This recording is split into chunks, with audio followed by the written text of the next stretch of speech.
ইসলামের ফুল নবীজি মার বেহেশতে ছিলেন নবী একেন গাছের ডালেতে। ইসলামের ফুল নবীজি মার বেহেশতে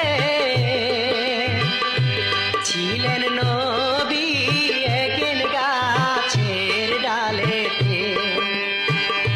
সেই ফুল খুঁজিতে গেলেন আমার জিবরাইল, পাক রব্বানে হুকুম জারি পায়া সে ময়ূর পাখি হইয়া জিবরাইল উইরা যায়। নবীজির ফুল আনবে সে তো দুনিয়ায়, নবীজির ফুল আনবে সে